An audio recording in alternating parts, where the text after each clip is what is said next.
Et bienvenue sur Carto Design. Je suis ravie de vous retrouver pour cette nouvelle année. Je vous souhaite tout le bonheur du monde et surtout une excellente santé. C'est le plus important, je pense, vraiment pour cette nouvelle année 2025. Aujourd'hui, nouveau type de tirage. On va faire une sorte de tirage de l'année numérologique. Donc, je vous explique juste après comment vous pouvez calculer votre année personnelle. Alors, c'est parti. Alors, pour calculer votre année personnelle, c'est très simple. Vous prenez le jour de votre naissance, par exemple pour moi c'est le 30, vous l'additionnez avec votre mois de naissance, pour moi par exemple c'est décembre, donc je fais 30 plus 12, auquel vous ajoutez le chiffre de cette année 2025 qui est le chiffre 9. D'accord? Donc ça fait 30 plus 12, 42, plus 9, 51, ce qui nous donne une année personnelle 6 en ce qui me concerne. Voilà, j'espère que je vais tout vous expliquer juste ici pour que vous visualisiez bien ce que c'est que l'année personnelle. Maintenant que vous avez votre année personnelle, nous allons choisir une carte pour chacune des années personnelles de cette année. Et nous commençons par l'année personnelle numéro 1. Et l'année personnelle numéro 1, nous avons le 3 de bâton. Alors le 3 de bâton, il regarde droit devant lui, il regarde vers l'avenir. Donc en fait, si vous êtes en année 1, le chiffre 1 correspond justement au leadership, à l'ego, aux nouveautés. C'est les chefs d'entreprise, c'est les gens qui foncent parce que pour eux, ce qu'ils pensent, c'est ce que tout le monde pense. Ce qu'ils font, c'est ce que tout le monde font. Donc c'est vraiment c'est vraiment des gens qui sont là pour... ils y vont, quoi. Voilà, ils ne cherchent pas à comprendre midi à 14h. C'est des gens qui foncent, c'est des innovateurs. Et là, en l'occurrence, vous regardez clairement vers l'horizon. Donc, vous êtes clairement dans une recherche, justement, de nouveaux horizons, une recherche de... alors, où est-ce que je vais? Qu'est-ce que je peux faire? Qu'est-ce que je peux innover? Mais on sent que vous regardez vraiment vers... en fait, du coup, comme c'est inversé, voilà. Vous regardez vraiment vers voilà, les nouveaux horizons. Vous ne regardez pas vers le passé, vous regardez vraiment vers le futur. Donc voilà pour notre année numéro 1. L'année personnelle 2, donc le 2 c'est les réunions, c'est la fusion, c'est l'association, la collaboration, etc. etc. Ah ben, voilà, année numéro 2, nous tirons le 2 de coupe qui est clairement ce que je viens de vous dire, c'est-à-dire l'association, la collaboration. On vous demande de travailler à deux. Peut-être que pour vous, ce sera l'année d'un mariage ou d'une mise en couple. Enfin voilà, d'avoir cette réunion entre deux êtres. En fait, c'est vraiment la collaboration, la fusion, le côté où vraiment c'est les relations en fait. Hein. Quand vous mettez le point A et le point B ensemble, c'est ce que fait le 2. Donc voilà, bah écoutez, vous ne pouvez pas être plus dans votre année. Hein, voilà, vous êtes dans l'année des relations. Ensuite, l'année numéro 3, qui est l'année de la communication, nous avons le 10 de bâton. Alors le 10 de bâton, c'est ok, j'ai ça, j'ai ça, j'ai ça, j'ai ça, j'ai ça. Qu'est-ce que vous pouvez faire avec? Comment vous pouvez communiquer? Comment vous pouvez annoncer les choses, discuter avec tout ce que vous savez? Alors, la seule chose sur laquelle il faut être hyper attentif quand vous êtes en année 3, c'est de ne pas trop parler non plus. C'est-à-dire qu'il faut avoir une bonne communication, mais pas être dans l'excès de communication. Moi, par exemple, je parle beaucoup parce que je suis un triple 3. Donc, je parle beaucoup, je m'exprime beaucoup et parfois, je m'exprime trop. Voilà. Donc, vous pouvez demander à mon mari, il n'y a pas trop... voilà. Des fois, il me dit, tu peux juste arrêter de répéter la même chose, tu m'as déjà dit, enfin voilà, des trucs comme ça.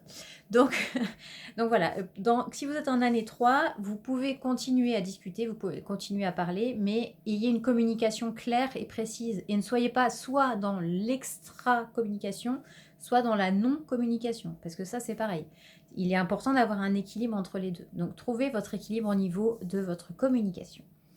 Ensuite, pour l'année 4, nous avons l'année 4 qui est l'année du travail. Nous avons la Lune. Alors, pour l'année 4, pour le travail, c'est simple, c'est d'écouter votre fort intérieur, de faire ressortir votre part d'ombre pour la mettre au service de votre travail. C'est-à-dire que si vous êtes clair avec vous, si vous ne vous cachez rien, si vous êtes, voilà, vous écoutez bien votre fort intérieur, votre lumière intérieure, et que vous dites, ok, Pour mon travail, je suis comme ça. Et bon, je m'entends pas trop avec Ginette, mais à un moment donné, il faut dire aussi à Ginette que vous vous entendez pas avec elle, et c'est normal, sans être bien sûr dans l'excès et de partir vraiment dans le côté je te parle plus. Mais c'est de dire voilà,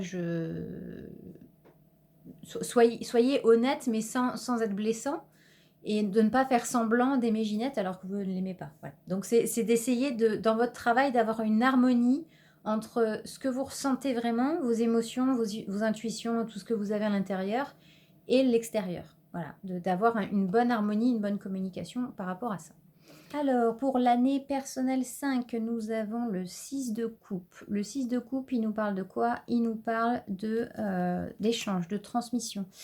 On est sur le partage vraiment. Le 5, c'est donc l'année du changement, un changement de cap, s'il y a besoin de refaire un... Voilà, vous naviguez et vous allez ailleurs, en fait, hein, avec l'année 5. Et là, on est vraiment sur... pour avoir ces changements, il faut que vous soyez plus généreux avec les autres et aussi avec vous-même. Que ces changements sont des changements qui sont des échanges d'énergie aussi, et qui vont vous apporter une nouvelle harmonie, quelque chose de nouveau, et quelque chose qui va vous permettre de changer d'horizon. Hein, parce que le 5 en Maya, c'est vraiment une ligne. Donc on change d'horizon, on passe un cap en fait. Voilà. Donc là, on est sur un passage de cap de je donne, et ça me permet voilà, d'évoluer, de passer au-dessus. Ensuite, pour le chemin de vie 6, le chemin de vie 6 qui est l'harmonie ou le chaos. Hein, c'est soit vous harmonisez, soit vous vous débarrassez. Et bien là, on est pareil. On est sur un 6 de pentacle, pardon. Et le 6 de pentacle, c'est pareil. Il y a une question aussi d'harmonie, il y a une question d'échange, de transmission, de générosité. Hein, pour atteindre l'harmonie, il faut que vous soyez en générosité avec les autres et que vous vous sentiez utile et vous sentiez vraiment cette fibre de je diffuse. Voilà, là, on m'a donné des informations par mon 5, et mon 6 aujourd'hui, il a besoin d'harmoniser. Donc, il a besoin d'harmoniser, d'être équitable en fait. Équitable avec le monde, équitable avec les autres. Et ce qui fait que vous avez ce besoin-là de rééquilibrer la balance, de retrouver une harmonie. Et ce qui est très important pour les 6, c'est vraiment de couper et vraiment de se débarrasser de tout ce qui peut le mettre dans le chaos, en fait. C'est-à-dire d'être égoïste ou de ne pas penser aux autres. Là, on apporte l'harmonie, donc on apporte l'harmonie pour le monde, en fait. Hein. C'est pas uniquement pour soi. Voilà pour le 6, sachant que le 6, ce qui est bien, c'est de trouver l'équilibre entre ces deux 3, parce c'est 2 fois le 3. Et donc, c'est important de trouver un équilibre entre sa communication et le fait de ne pas dire toujours ce qu'on va faire, mais de le faire aussi. Donc on trouve une certaine harmonie, on est dans une communication globale. Voilà pour les 6. Vous voyez comme quoi je parle trop, je vous l'ai dit. L'année 7, pour ceux qui sont en année 7, c'est l'année de tout ce qui est la vie intérieure, la spiritualité. Et pour vous, nous avons le 5 de Pentacle. Alors, pour tout ce qui est année 7, pour l'année spirituelle, peut-être que pour l'instant, vous vous sentez un peu délaissé à ce niveau-là, au niveau de votre spiritualité. Vous avez l'impression d'être un peu perdu, de pas trop savoir, parce que on a 50 milliards de trucs spirituels qui arrivent de tous les côtés. Il y a à boire et à manger. Et en fait, la seule chose qu'il faut que vous fassiez, c'est que vous vous rendiez compte de toute la spiritualité que vous avez déjà à l'intérieur de vous. En fait, c'est d'aller chercher à l'intérieur, de voir ce que vous avez à l'intérieur, pour vous dire, finalement, je ne suis pas tant perdu que ça. Je le sais, en fait, parce que elle est là, ma spiritualité. Parce que vous savez, les gens qui crient sur tous les toits, qui sont super spirituels, que c'est des chamans, que c'est des gourous, que c'est ci, que c'est là, ils n'ont pas forcément une meilleure spiritualité que vous. En fait, le plus important, c'est de savoir ce que vous avez, vous, à l'intérieur. Moi, je peux être quelqu'un de très spirituel, mais je ne suis pas en train de le crier sur tous les toits tout le temps. Donc, ce qui est bien, c'est ça, c'est que reconnaissez ce que vous avez à l'intérieur et voyez à quel point vous êtes riche de spiritualité intérieurement. Donc, faites-en profiter votre vie, faites-en profiter votre intérieur, et rayonnez de l'intérieur pour vous donner de l'amour aussi via cette spiritualité. Alors, pour ceux qui sont en année 8, L'année 8 qui était donc l'année de 2024, puisque voilà, 2024 ça fait 8, c'est l'année de la réussite, c'est l'année de l'abondance, c'est l'année de la confiance. Hein. C'est comment je peux avoir confiance en moi pour débloquer cette abondance. Eh bien, on est sur l'as de coupe, regardez, ça déborde tellement il y en a. Donc cette année pour vous, c'est vraiment ayez confiance en vous. Ne mettez pas tous les œufs dans le même panier, ça c'est hyper important quand vous êtes dans une création d'entreprise, si vous voulez être vraiment dans l'abondance et d'avoir au niveau de votre travail, de gagner plus d'argent, etc. Si vous voulez vraiment être en abondance, c'est de ne jamais mettre les œufs dans le même panier, c'est-à-dire qu'il faut élargir vos horizons. Si vous voulez si vous avez un peu d'argent de côté, vous pouvez faire un placement, vous pouvez faire de la bourse, je ne sais plus comment on dit le nom, mais après, attention, hein, entourez-vous de personnes positives pour faire ça, mais faites-vous confiance. C'est pas de jeter de l'argent par les fenêtres, mais c'est d'essayer d'investir dans des choses durables comme l'immobilier ou les choses comme ça. Si vraiment vous êtes dans une abondance cette année, essayez d'avoir des rentrées d'argent qui viennent d'un peu partout. Voilà. N'ayez pas peur en fait de réussir, c'est bien de réussir, ça va vous apporter encore plus d'abondance.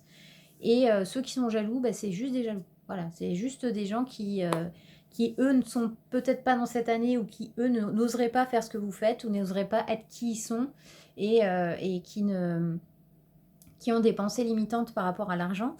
Et c'est à eux de voir, hein, c'est pas votre problème. Donc surtout, essayez de garder confiance en vous et de mettre les œufs dans des paniers différents pour pouvoir avoir un revenu voilà, qui est plus intéressant pour vous. Et pour terminer l'année 9, donc là, on est en 2025, c'est une année 9 pour les gens qui sont aussi en année 9 personnelle. Donc cette carte serait pour plus ou moins tout le monde, puisqu'il y a aussi l'année universelle 9. Et c'est la justice. Donc le 9, c'est l'altruisme, c'est le don de soi, c'est apprendre à pêcher, comme je vous le dis très souvent. C'est-à-dire que c'est d'enseigner, de transmettre aux autres, de donner aux autres, mais de façon à ce qu'ils puissent se débrouiller par eux-mêmes après. C'est pas juste, bon, vous connaissez l'histoire, hein, de donner du poisson tout le temps à quelqu'un, ben, il viendra toujours vous en prendre à vous. Donc vous allez perdre un poisson que vous avez pêché vous-même. Et ben, c'est comme si vous aviez, entre guillemets, un parasite. C'est-à-dire que la personne, elle est accrochée à vous tout le temps, mais si vous ne lui apprenez pas à aller faire les courses ou à cuisiner ou à apprendre quelque chose, ben, il attendra toujours que vous lui donniez la solution. Alors que l'avantage du 9, c'est qu'il a la capacité de transmettre et d'apprendre aux autres à aller chercher les informations, à cuisiner son poisson, à aller pêcher, voilà. Donc c'est important, c'est la transmission. Et là, avec la carte de la justice, on a vraiment quelque chose justement d'équitable et d'équilibré. C'est-à-dire que donner de vous-même, c'est bien, mais recevoir, c'est bien aussi. Et de donner de façon juste et équitable, de pas toujours donner aux mêmes personnes, et de ne pas non plus permettre aux autres, de leur donner le bâton pour vous faire battre. Voilà. C'est le gros problème, moi qui suis chemin de vie neuf, c'est quelque chose que j'ai remarqué, que je donnais beaucoup, beaucoup, beaucoup, et qu'à un moment donné, je dis, tiens, moi, j'adore ça. C'est un peu masochiste le truc. Donc c'est vraiment le côté où il faut avoir voilà, d'être vigilant sur la façon dont vous donnez, la façon que vous avez de transmettre les choses, de ne pas être tout le temps dans le don, mais aussi dans un échange énergétique et d'avoir quelque chose qui vous permette d'être pérenne, que ce soit pour vous ou pour les autres. Voilà, mes très chers amis, j'espère que ça vous a plu. Merci beaucoup d'avoir regardé cette vidéo, j'espère qu'elle vous aura plu. N'hésitez pas à vous abonner, à mettre un petit pouce en l'air comme d'habitude. Et à partir de la semaine prochaine, on reprend sur le rythme, on va dire entre guillemets normal. C'est vrai que là, avec les fêtes, etc., ça a été un peu compliqué. Sur ce, j'espère que ce petit changement de numérologie et human design et cartomancie vous a plu. J'espère que, voilà, que ça vous a plu et que vous avez passé de très bonnes fêtes de fin d'année. Je vous dis à la semaine prochaine pour une nouvelle vidéo. Ciao!